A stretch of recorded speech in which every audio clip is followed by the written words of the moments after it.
À 3h20, un avion sans indicatif a atterri à Ouagadougou sans autorisation et sous un ciel noir, déployant une cargaison humaine enchaînée.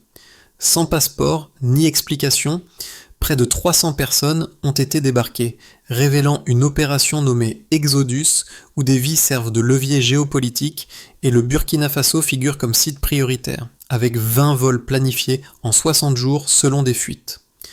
Que signifie ce moment pour Ibrahim Traoré, pour la souveraineté et pour l'Afrique, quand l'effet de levier prétend remplacer le droit et la dignité ? Un plan secret a touché terre. Une réponse continentale commence. L'affaire, révélée par ces fuites, ne se limitait pas à un simple scandale logistique. Elle mettait en jeu la souveraineté même d'un État africain et, à travers lui, l'équilibre moral d'un continent. Ibrahim Traoré savait qu'en répondant frontalement, il risquait la confrontation avec Washington, mais il voyait aussi l'occasion d'imposer un principe. Un pays pauvre peut encore choisir sa dignité. L'enjeu était clair. Prouver qu'aucune nation, aussi puissante soit-elle, ne peut utiliser des êtres humains comme levier diplomatique. L'intérêt pour le spectateur est immédiat. Comprendre comment une opération clandestine, pensée pour rester invisible, a réveillé une conscience collective longtemps étouffée. Car derrière chaque vol non déclaré, chaque uniforme sans insigne, se joue une bataille pour la reconnaissance, celle du droit de dire non, même au plus fort. Le Burkina Faso n'était plus une périphérie, mais un miroir où l'Occident voyait son propre reflet moral. Et tandis que les premières images circulaient en ligne, une question commençait à s'imposer. Qu'arrive-t-il lorsqu'un peuple transformé en cible devient soudain un juge ? Tout a commencé par une fuite. Une simple enveloppe numérique, marquée comme contenant des informations sur la première phase de l'opération Exodus, a circulé dans des cercles journalistiques clandestins. À l'intérieur, des manifestes de vol, des mémos internes et une directive présidentielle signée de la main de Donald J. Trump commençait le déchargement immédiat d'apatrides dans les nations partenaires désignées. Le Burkina Faso figurait en tête de liste. 20 vols en 60 jours, un chiffre glaçant. Pour Ibrahim Traoré, cette révélation n'était pas un incident isolé, mais une attaque systémique contre la souveraineté africaine. En moins de 72 heures, la fuite devint virale. Les images du tarmac de Ouagadougou firent le tour du monde. L'affaire prit une ampleur inédite, mêlant secret d'État, trafic humain et affronts diplomatiques. Le ministère burkinabé des Affaires étrangères réagit par une déclaration sans ambiguïté. Le Burkina Faso n'a pas autorisé ces débarquements. Notre territoire ne sera pas la décharge des empires déchus. Cette fermeté surprit les chancelleries. D'habitude prudentes, elles virent émerger un discours nouveau, celui d'un chef d'État africain refusant le rôle de spectateur. Ibrahim Traoré se dressait non pas comme un provocateur, mais comme un témoin moral d'un ordre injuste. Pendant que Washington niait toute implication directe, les ONG, les experts en droit international et les organes des Nations Unies commencèrent à parler de dumping humain, une expression inédite, aussi brutale que lucide. Ce contexte, né d'un mépris administratif, s'est mué en crise diplomatique majeure. Les avions d'Exodus, pensés comme outils de dissuasion migratoire, devinrent symboles d'un système à bout de souffle. Et c'est précisément là que résidait la révélation. Un plan conçu pour être invisible venait d'être exposé par la lumière la plus impitoyable, celle de la vérité publique. Le monde commençait à comprendre que sous la poussière du Sahel s'élevait une voix prête à redéfinir les règles du pouvoir. Devant la tempête naissante, Ibrahim Traoré choisit de ne pas se cacher derrière des communiqués. Le matin suivant la fuite, il apparut face à la presse, sobre, sans uniforme, accompagné de ses ministres. Derrière lui, un écran géant projetait la signature de Donald Trump, les images satellites du vol et le manifeste horodaté. « Nous sommes peut-être pauvres, dit-il, mais nous ne serons jamais le gouffre où les empires déversent leurs erreurs. » Cette phrase claqua comme un verdict. En quelques heures, la vidéo fut partagée des cafés de Dakar aux universités de Nairobi. Des veillées apparurent devant les ambassades américaines. Des juristes africains commencèrent à compiler les articles de droit susceptibles d'incriminer Washington. Dans les rues de Ouagadougou, les associations locales improvisèrent des points de secours pour accueillir les expulsés, mères enceintes, adolescents diabétiques, vieillards hagards. Les ressources manquaient, mais la solidarité comblait le vide matériel. Ce fut le premier impact tangible, un pays exsangue, mais debout, transformant la honte imposée en acte d'humanité. Le second suivit aussitôt. Les voix religieuses, imams, prêtres, chefs traditionnels, publièrent un manifeste commun condamnant l'usage des corps comme levier politique. Le troisième fut moral. L'opinion africaine découvrit que la vulnérabilité pouvait devenir puissance, que refuser était déjà résister. Sous la conduite d'Ibrahim Traoré, le Burkina Faso passait du statut d'objet de décision à celui de sujet politique, et dans cette métamorphose, un écho silencieux se formait. Si une petite nation peut dire non, qu'en serait-il du continent ? Tout s'enchaîna à la vitesse d'un orage sahélien. Les premiers jours, Washington resta silencieux. Mais les images des détenus derrière des grillages, filmés à la périphérie de l'aéroport, provoquèrent une onde de choc mondial. Des journaux européens titrèrent « Le Burkina Faso, nouvelle décharge humaine », tandis que les chaînes africaines relayaient chaque déclaration d'Ibrahim Traoré comme un acte de résistance continentale. Puis vint la contre-offensive, la porte-parole américaine Karen Dalton affirma que toutes les opérations sont conformes aux accords existants. Pourtant, aucun traité, aucune autorisation n'existait. La contradiction était totale et la colère montait. En 48 heures, la société civile africaine se mobilisa. À Lagos, des avocats déposèrent une requête devant la Cour africaine des droits de l'homme. À Johannesburg, des étudiants marchèrent les yeux bandés, symbolisant la perte d'identité des déportés. Le hashtag « Nous ne sommes pas votre poubelle » devint viral, propulsant le débat du champ diplomatique à la rue numérique. Au Burkina Faso, les foules affluaient sur la place de la Nation pour écouter les discours improvisés de militants et de religieux. La tension était palpable, mais une étrange unité naissait. Une nation, puis un continent, commençait à parler d'une seule voix. 3 jours après la fuite initiale, Ibrahim Traoré monta sur la tribune du siège de l'Alliance des États du Sahel. Son discours marqua un tournant. Ils ont utilisé notre or, notre pétrole et maintenant notre peuple. Mais le Burkina Faso ne se brisera pas. Cette phrase fut reprise sur toutes les ondes. Dans les heures suivantes, les syndicats de l'aviation d'Afrique de l'Ouest annoncèrent une grève coordonnée.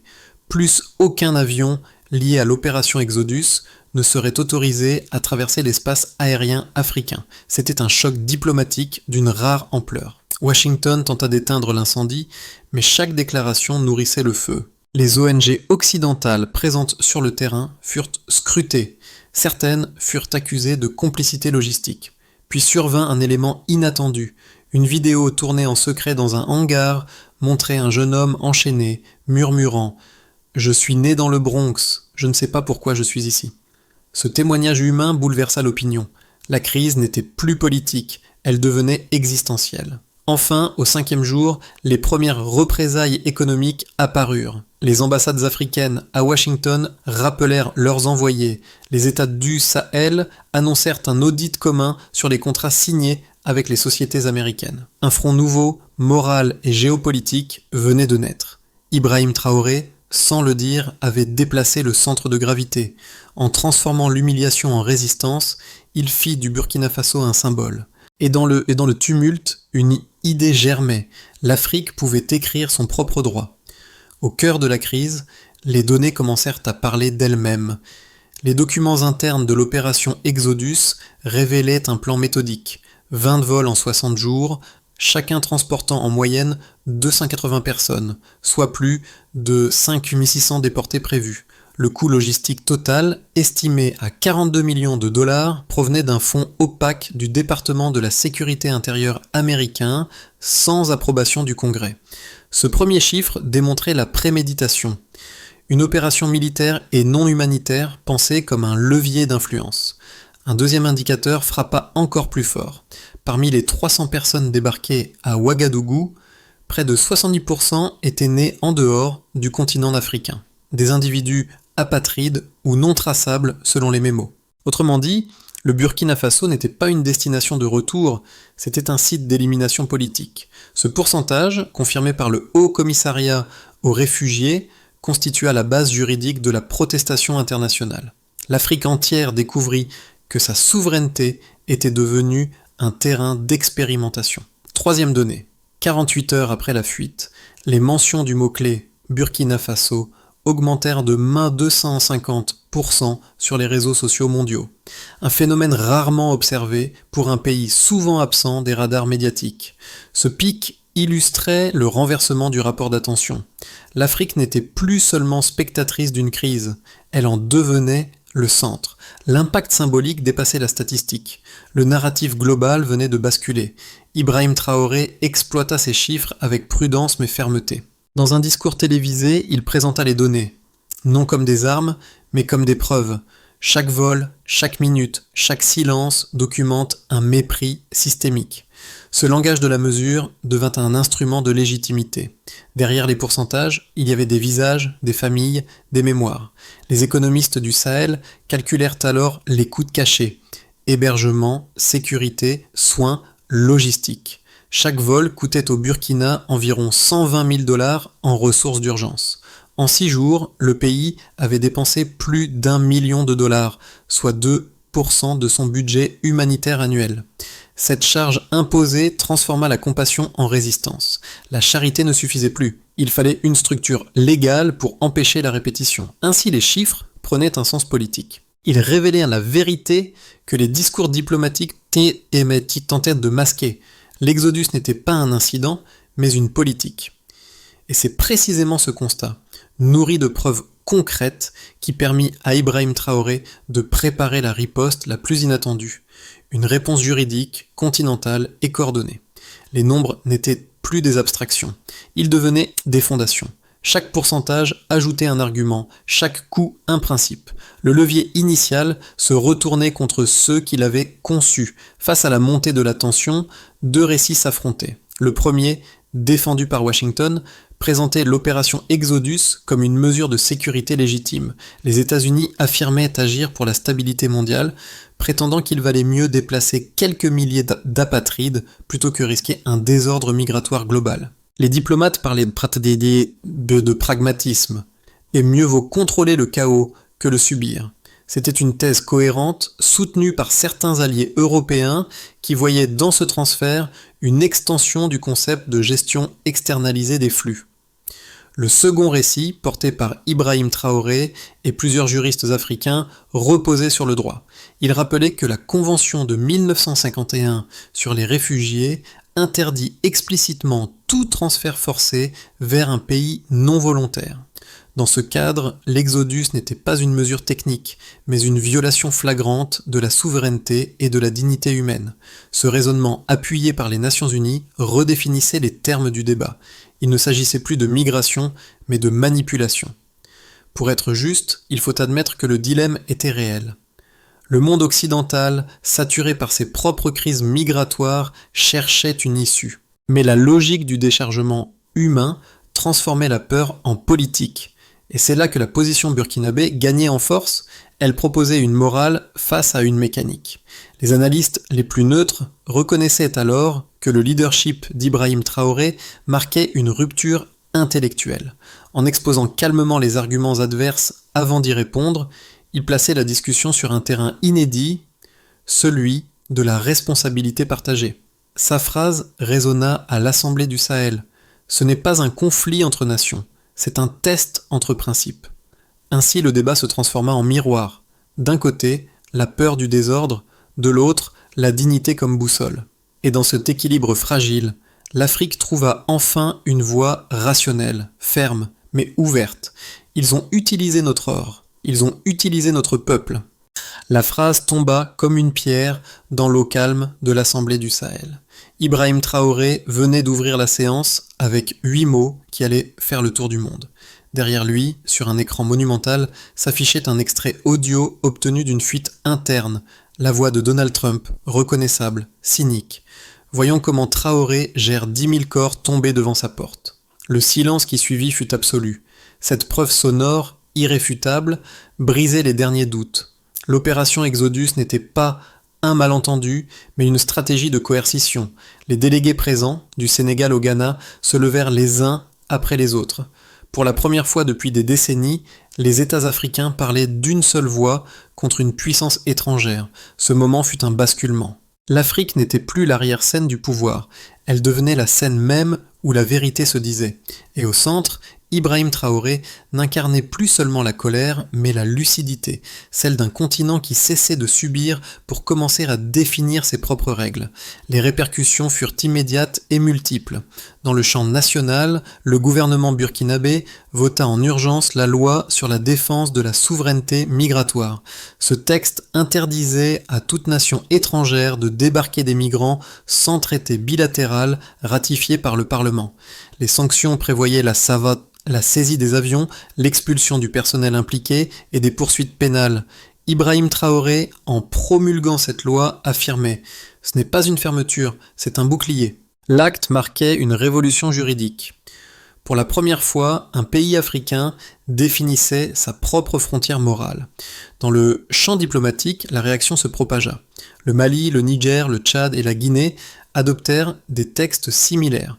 En moins d'un mois, un quart du continent se ferma à toute tentative de dumping humain. L'Union africaine convoqua une session extraordinaire à Addis Abeba. Tous les États votèrent une déclaration commune. Aucun sol africain ne servira de cimetière aux politiques étrangères, disait le texte final.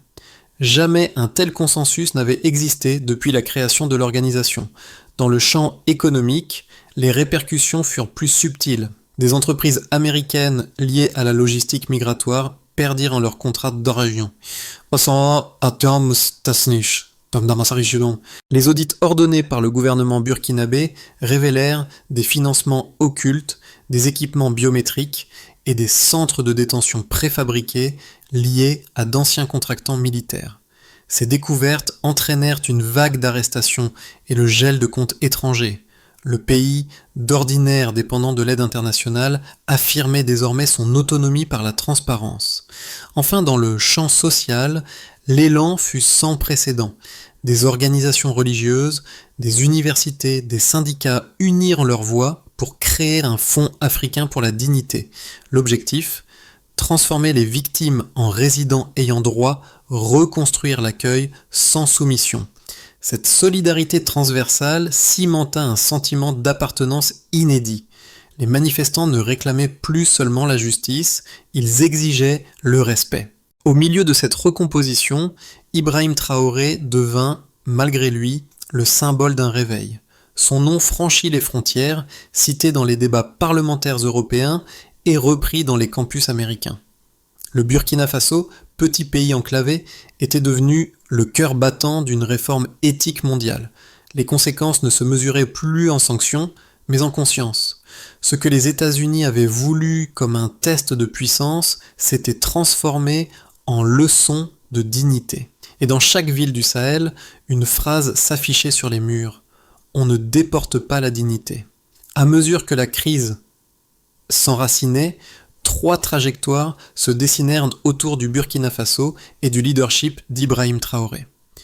Tout d'abord, un scénario de stabilisation progressive émergeait. Selon ce schéma, les États africains continueraient à coopérer dans le cadre du Tribunal international pour la justice migratoire, pendant que Washington chercherait une voie de désescalade diplomatique. Les flux migratoires resteraient sous contrôle et le Burkina Faso consoliderait sa nouvelle stature symbolique. Ce scénario, soutenu par les diplomates neutres, supposait que la tension retomberait lentement sans rupture ouverte.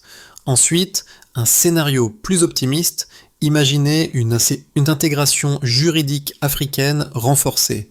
Adoption d'un traité continental sur la souveraineté migratoire, création d'un fonds commun pour les réfugiés et reconnaissance internationale du tribunal par les Nations Unies. Ce serait la victoire morale d'une Afrique capable d'imposer une norme éthique universelle. Dans cette hypothèse, Ibrahim Traoré deviendrait une figure de référence comparable à Nkrumah ou Sankara, un dirigeant qui a transformé une humiliation en système de défense collectif. Mais un troisième scénario, plus pessimiste, inquiétait les observateurs. Il envisageait une riposte américaine déguisée, sanctions économiques ciblées, suspension de programmes d'aide, voire manipulation d'alliances régionales pour isoler Ouagadougou. Un bras de fer prolongé pourrait fatiguer l'opinion et fragiliser l'élan initial. Les analystes prévoyaient alors un risque de fracture interne entre partisans de la fermeté et défenseurs du pragmatisme. Dans cette incertitude, Ibrahim Traoré adopta une position de vigilance constructive. « Nous ne cherchons pas la gloire, mais la cohérence », déclara-t-il. Il appela les États du Sahel à mesurer leurs décisions par un critère simple. Si une action défend la dignité, elle mérite d'être poursuivie. Ce principe, plus qu'un slogan, devint la boussole d'un mouvement encore fragile, mais porteur d'un souffle historique. Derrière la géopolitique, il restait les gens. Dans les villages du centre du Burkina Faso, les écoles improvisées accueillaient désormais des enfants venus de loin, victimes de l'exodus. À Koudougou, une enseignante montra une salle sans fenêtres, remplie de tables branlantes et d'élèves qui ne parlaient pas encore la même langue. Mais ils apprennent le même mot, appartenance, dit-elle doucement. Cette phrase résumait ce qu'Ibrahim Traoré voulait transmettre, que la souveraineté ne se prouve pas dans les sommets, mais dans la capacité d'un peuple à accueillir sans se soumettre. Le message toucha 3 cercles distincts. Le premier, celui des jeunes Africains, vit dans cette résistance une invitation à penser autrement, refuser le fatalisme et reprendre la parole. Le deuxième, celui de la diaspora, retrouva un fil de fierté collective, longtemps coupé par les migrations forcées. Le troisième, celui du public international, découvrit un visage du continent fondé non sur la plainte, mais sur la responsabilité. Des cinéastes, des écrivains, des journalistes commencèrent à documenter l'histoire. À Dakar, un film documentaire fut lancé, intitulé « Le sol parle ». À Paris, une exposition montrait les dessins d'enfants expulsés entre 2 drapeaux déchirés. Partout, l'émotion se mêlait à la réflexion. Ce que Traoré avait provoqué dépassait la politique. C'était une pédagogie du courage. Et dans cette pédagogie, chaque spectateur trouvait une part de lui-même. Après la vague d'indignation et d'unité, Ibrahim Traoré sut qu'il fallait transformer la réaction en structure. Il présenta alors une feuille de route en 5 étapes, claires et mesurables. Tout d'abord, il annonça la création effective du Tribunal international pour la justice migratoire, doté d'un secrétariat temporaire à Ouagadougou et d'un budget initial de 8 millions de dollars financé par les États du Sahel et les contributions citoyennes. Ensuite, il proposa l'établissement d'un registre continental des déplacements forcés, compilant les données des ONG, des gouvernements et des médias indépendants. L'objectif : documenter chaque transfert illégal pour que plus aucun vol ne soit sans témoin. Troisième étape, la formation d'un corps juridique africain spécialisé, apte à plaider devant les instances internationales. Cette mesure visait à ne plus dépendre des cabinets étrangers, souvent liés aux puissances incriminées. 4e étape, la coopération interrégionale avec l'Union africaine pour harmoniser les législations nationales. Le but, qu'aucun pays ne puisse devenir le maillon faible d'un nouveau dumping déguisé. Enfin, la création de centres communautaires pour les déportés, transformant la vulnérabilité en participation. Dans chaque point, une logique se répétait « agir avant d'accuser ». Traoré ne voulait pas seulement protester, mais construire une défense durable. La souveraineté, dit-il, ce n'est pas crier son indépendance, c'est l'organiser. Ce programme, loin d'être utopique, devint la base d'un nouveau pacte continental. Le Burkina Faso n'était plus le symbole d'un outrage, mais le laboratoire d'un modèle. Le soir où il présenta le rapport final du tribunal, Ibrahim Traoré demanda qu'on diffuse une image. Sur l'écran géant du palais présidentiel apparut le dessin d'un enfant expulsé. 2 drapeaux déchirés, l'américain et le burkinabé, séparés par un vide. Au-dessus, 6 mots maladroits écrits au crayon. Je n'avais pas de papier. Maintenant, je compte. Un silence parcourut la salle. Ce n'était plus un dossier diplomatique, mais une histoire humaine, gravée dans la craie et la poussière. Ibrahim Traoré reprit ce dessin dans ses mains. « Voici notre réponse, dit-il. Non dans la colère, mais dans la clarté. » Son regard ne visait plus seulement les caméras, mais un continent entier. Chaque spectateur comprit que, au-delà des frontières, quelque chose venait de changer, l'idée même de ce qui fait la valeur d'une vie. Dans ce moment suspendu, le Burkina Faso devint un symbole universel, celui d'une dignité reconstruite sur les ruines du mépris. Et la phrase finale, simple, résuma tout. Ils ont déplacé des corps. Nous avons déplacé l'histoire. Quelques jours après la conférence, les rues de Ouagadougou vibraient encore des échos du discours d'Ibrahim Traoré. Mais cette fois, ce n'était plus un cri de colère, c'était un appel à bâtir. Des pancartes portaient les mots « La dignité n'a pas de passeport », tandis que des bénévoles distribuaient des formulaires d'inscription au Fonds pour la justice migratoire.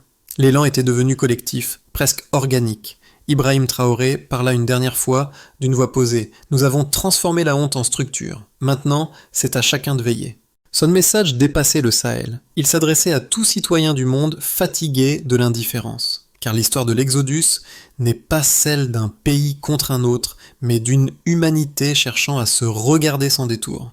Et la question demeure suspendue, fraternelle. Que ferons-nous, chacun, pour que plus aucun sol ne serve de décharge à la dignité des autres? Ainsi se referme le récit, non sur une fin, mais sur une responsabilité partagée.